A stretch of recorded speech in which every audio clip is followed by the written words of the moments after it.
आपल्या सोबत आहेत उद्धव बाळासाहेब ठाकरे गटाचे वरिष्ठ नेते किशोर कुमेरिया सर आपल्या सोबत यावेळी उपस्थित आहेत. आपण त्यांच्याकडून देखील जाणून घेऊया. सर, जसं की आपण बघितलं की एक प्रकारे शिवसेना देखील फोडण्यात आली होती. एकनाथ शिंदे यांच्या सोबत अनेक आमदारांनी उद्धव बाळासाहेब ठाकरेंना सोडून एक आपला वेगळा पक्ष निर्माण केला, भाजपला सपोर्ट केला, महायुतीमध्ये गेले. आता एकंदरीतच काय परिस्थिती वाटते, कारण की त्याच्यानंतरच राष्ट्रवादी देखील फोडण्यात आली होती. जनता एक हिशोबाने थोडीशी नाराज आहे. येणारा निकाल किंवा जनतेचा कौल कोणाकडे राहील, काय वाटतं? मी मागील 30 वर्षापासून शिवसेना पक्षाचा शिवसैनिक म्हणून काम करतो. गेल्या अनेक लोकसभा निवडणूक मी बघितलेल्या आहेत. परंतु या वेळेसची जे लोकसभेची निवडणूक होती, प्रत्येक पक्ष हा जनतेसमोर जातो आणि आपापले विषय आणि मुद्दे ठेवून ते प्रचार करत असतात. परंतु या वेळेसची जी निवडणूक होती ही सामान्य जनते स्वतःच आपला त्याच्यात लक्ष केंद्रित करून त्यांचा एक उत्साह वेगळा होता आणि एक विचारधारेच्या माध्यमातून मतदारांमध्ये एक कौल या निवडणुकीत मला दिसला. निश्चित रूपाने या संपूर्ण विदर्भामध्ये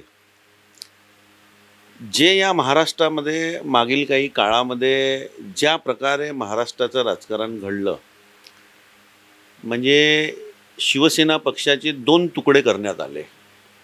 म्हणजे किंबहुना जनतेमध्ये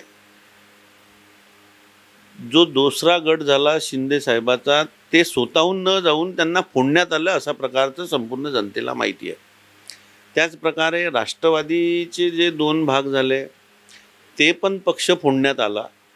शिवसेना आणि राष्ट्रवादी हे दोन्ही पक्ष फोडण्यात आले. अशा प्रकारचं जे चित्र या संपूर्ण महाराष्ट्रात झालं आणि फोडाफोडीमुळे सरकार बसवण्यात आली. आणि या निवडणुकीमध्ये तेच सर्वात मोठं जनतेचं जे मतदान करण्याचं जे कारण होतं, म्हणजे भाजपच्या विरोधात लोक जे होते, हे फोडाफाडीचं जे राजकारण आहे हे सामान्य जनतेला आवडलं नाही आणि त्यामुळे भारतीय जनता पक्षाच्या विरोधात सामान्य जनता होती, मतदार होता. आणि याचा आपल्याला येत्या आता निवडणुकीत रिझल्टमध्ये हा जो आहे फोडाफोडीचं जे राजकारण हे पटलं नाही. त्याच्यामुळे जो रिझल्ट आहे आपल्याला त्या माध्यमातून हे आपल्याला 4 जूनमध्ये दिसून पडेल. जेव्हा एक प्रकारे म्हणतात, जेव्हा शिवसेना फोडली गेली होती, एकनाथ शिंदे आपल्या अनेक आमदारांसोबत भारतीय जनता पार्टीला सपोर्ट करत किंवा एक आपली दुसरी शिवसेना स्थापन केली, तेव्हा सगळे जे नेते होते, सगळे जे आमदार होते, त्या आमदारांचं हे म्हणणं होतं की शिवसेना फोडण्यामागे संजय राऊत यांचा हात आहे, संजय राऊतमुळे शिवसेना फोडली.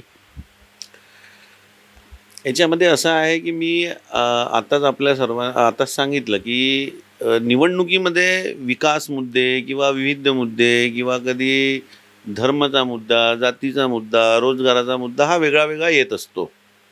परंतु यावेळेस जनतेचा असा विषय आहे की जे फोडाफोडी झाली हे भारतीय जनता पक्षाकडून झाली आणि त्यामुळे कुठल्या पक्षामध्ये, म्हणजे संजय राऊत साहेबामुळे हे फोडल्या गेले, म्हणजे पार्टी पक्ष फुटला किंवा शरद पवार साहेबाचं काय कारण होतं तर त्याच्यामुळे तो फुटला, हे संपूर्ण जनतेला माहिती आहे. त्याच्यामुळे या फोडण्याच्या मागे, फोडाफोडीच्या मागे भारतीय जनता पक्षाचा हात आहे हे संपूर्ण सामान्य जनतेला माहिती आहे. आणि त्याचमुळे जनता सगळी जागृत आहे. जनतेला सगळं माहिती आहे, सगळं कळतं, सगळं समजतं. आणि युवा पिढी जी आहे ते पण आता राजकारणामध्ये त्यांना पण सगळं समजतं. म्हणून या निवडणुकीमध्ये हाच एक लोकांना न पटणारा भारतीय जनता पक्षाचा मुद्दा आहे, फोडाफोडीचं राजकारण. त्याच्यामुळे या 4 तारखेला जे रिझल्ट आहे ते त्याचं रिझल्ट तो मात्र लोकांना आता समोर येईल आणि तो दिसेल.